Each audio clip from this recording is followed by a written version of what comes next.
twice as much? Or on that. And so what do they go for here? The Dark One on Witch Doctor, and also the TA matchup against the Viper, that's an awful one. Hear about how Empire are going to be able to deal with this. Yeah, so few aren't going to be the sniper this game, and stay right back in his lane, and you know, burning through all the time. You want to be using that shrapnel to try and get kills whenever you can.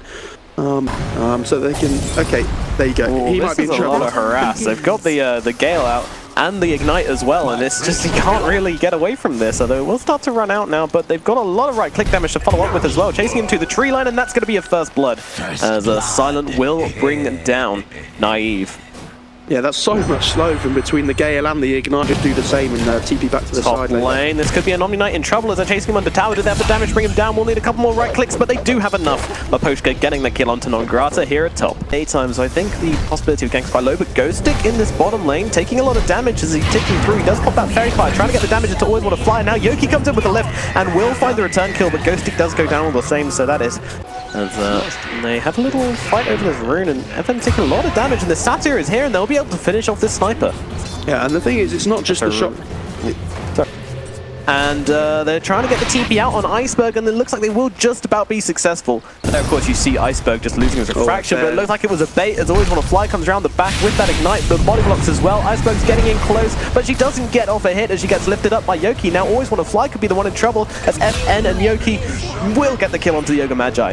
Yeah, Always Want to Fly, playing the Ogre. He thinks he's invincible because of the high armor, but unfortunately, as Non-Grata gonna repel himself up. Naive wants to get in close for that final hit on the Jingu, but can't quite manage it.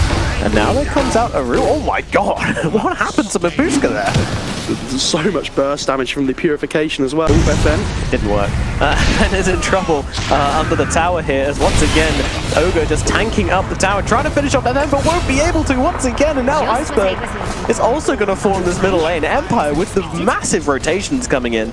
Very possible. There is a Rumble down in that river by the ward spot there. Always Want to Fly getting lift up. FN will be able to finish off the kill. Yoki gets in the end, but once again, Always Want to Fly. He's will go for the lift, and no, now bottom. It is going to be a TP out from Ghostic, and middle lane, everything. Letting the Radiant know where you are when you're placing it. Well, there's a lot of damage onto Non-Grata, and they have that Jingo up as well, but it will have to be a dive under tower, and he misses the Boundless Strike just about, meaning that Ogre, I think he gets away from this. Yeah, that was pretty unfortunate for Maposhka could be in a lot of trouble here, and by could me I mean definitely is, and by definitely is I mean he's dead. The ward gets the attack onto the Monkey King, so he might be in trouble here. Oh, he gets another one! Silent, he's ready. He's predicting where Naive is going to be, and he'll finish him off as well. And Always Want to Fly gets a double kill up here as this Venomancer just rotates sniper as well. Yoki might be going down here, but the stun comes out from Maposhka. Is it enough to keep the Rubik alive? It certainly is. He just stays just about in bait range there. And they will finish off Iceberg. Can recover with these ancient stacks. Yeah. Up at top lane, Naive could be in trouble once again as he's just trying to get these Jingus off, and will throw out the Boundless Strike, which is going to heal up quite a lot. Silent trying to navigate the Bramble Maze as Willow gives chase. And looks like things will diffuse up here. Always Want to Fly. I mean, Escalators, Always Want to Fly comes in. Ghostic will cook up that Terrorize, let it go, forcing them back. Ghostic, is he going to go down to Always Want to Fly here? The Chen kill comes out, but it is going to be Ghostic who's the champion of that fight.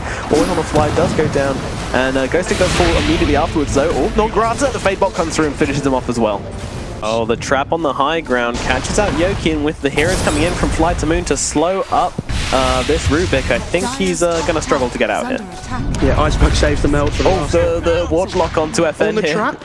Yeah. Doesn't quite do enough. But yeah, it's been one dive too many. And oh, Haste Rune, Bedlam, Bramble Maze, and dead.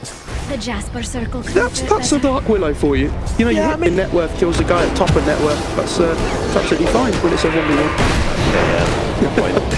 Well, no fear. We'll take a lot of damage here and be finished off by Naive here in the bottom lane, just being a little bit overconfident on that Chen. Iceberg's really going to be wishing he did go for that Deso first. We shall see. Empire looking for a fight here in the middle lane as they lift up that TA, but the tree's actually broken, which the Monkey King was on. I'm not even sure how they did that, but it will kind of ruin the gank a little bit. Terrorize has to be thrown out, trying to just find the kill onto Always Want to Fly here, but the heal is out with the Hand of God as well.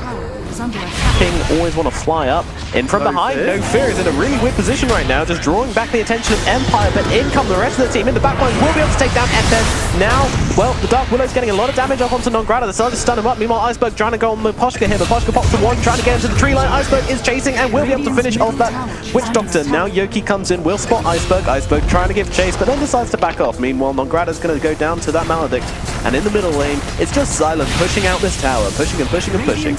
We were wondering whether the blink was going to pay off, and all of a sudden we get this 5-on-5 fight where TA just gets involved with every single kill, it felt like. You know, you said you don't know how the trees are broken. Yes. That was Yoki throwing someone back onto them, which made the trees die. Right. Yoki will go down here, just a note, as a side note there. As he strays too close to Iceberg and Silent. Yeah, and this Veno and TA are coming online really quickly. And Iceberg is hunting, will throw out that trap. Doesn't quite spot Ghostic with it perhaps, I'm not too sure. Or just didn't want to go for that kill. But Poshka is waiting though. Ghostic will find it and immediately pop that shadow on the bedlamp, but Iceberg gets a blink. Too near him. Oh, what a dodge. Oh, Iceberg again, just playing with the Dark Willow. There are TPs in. Naive is ready, jumping across tree to tree. Thinking of popping that Wukongs. Yeah, so have we seen the poison over yet from Silent coming out? I don't think we have.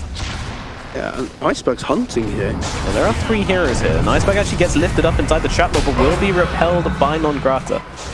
Yeah, I think FlyToMoon, they don't have to terrorize anymore. Oh, the Pushka's in the trees. Iceberg knows, always want to fly. He's going to find him with the ward, and they're probably going to be able to take down the Pushka here, as always want to fly just leaves it for the TA. I love how they left it for the TA, and then at the same time the caster's bounced. Unable to take a single tower so far. Yeah, their win conditions, they need the BKB on the TA. Yeah, but again, Shadow Realm TP out. How do they see on Empire? Yeah, Empire do see this, but they're not going to be here in time, I don't think, as FN gets slowed up trying to make his way over. They're very fearful for their sniper's lives, and Roche does go down. I think there's a poison over you. They're trying to bring down FN. I think he's going to be about okay. Just about TPs in time there, because Roche Pit, they have the traps, they have the Plague Wars. On the fly, could be in trouble. Going to get stunned up, and Ghostic will finish him off with that Shadow Realm. Yeah, good pick off for them, but again, just an ogre. Just give this sniper as much farm as you can. Naive is going to get used up by Silent, and well, there's not a whole lot Naive can do now as he just gets hit down by the mighty hammer of Omni Knight. Meanwhile, Iceberg finds a kill on the Pushka. Yeah, whenever Iceberg finds one of these supports, they don't stand a chance. On the high ground, and they're just trying to force as much as they can out of Empire here. Keep them off the map, stop them from farming, and keep their TA ahead of everybody. Yeah, I'd like to see some deeper vision from FlyToMoon as well, but they are wrapping around here. FN's going to be in trouble. Oh, Aoba actually gets lifted before he can get that Ignite off, but it is FN going to be going down. The GA is used, they're running straight in. Naive, he's going to fall as well. It's a fantastic fight for FlyToMoon as they're chasing down the TA on the backlines as the Fairy's just trying to get the kill here, but won't quite be able to. Meanwhile, FN actually is able to take out No Fear. But Poshka does go down in the end and Ghostic in the trap. Now Iceberg giving chase, but the Shadow Realm is out. But what does it matter? Because she just can't quite make it to base.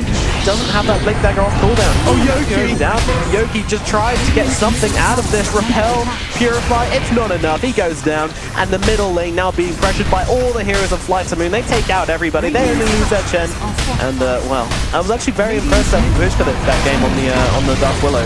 Able to just chase down Iceberg. And they nearly actually brought him down amazingly on the Dark Willow, but unfortunately just didn't land that finishing blow before Iceberg got the refraction up. And now it's all gone very, very wrong. You know, Iceberg's got so much mobility that even if he gets chased all the way out of a fight, he can run straight back in again. Yeah, free melee racks for them. Empire being on the aggressive here now. They know that if they take a fight around their base, it's probably right now. Look at Yoki, he's trying to get the courier in return with that refraction. Be able to help him to hit that. Ultimate use onto FN here. Silent's trying to bring him down. Doesn't have the interrupt for the TP, so will be able to get out. And now Naive looking to punish. Get in here. Oh, the Willow is coming in. But there's a repel from the Omni Knight. Silent being kept alive, and now the Bedlam comes down, but there's a Yule's available. So right now, the Poshka just gets blown up by Iceberg as she pokes ahead into this fight. Meanwhile, Naive being chased into the tree line, just trying to get away right now. The Gale doesn't quite land on Naive, meaning he can get up to the tree line and can get away, but the same can't be said for Ghosty because the Dark Willow gets picked up right outside her base.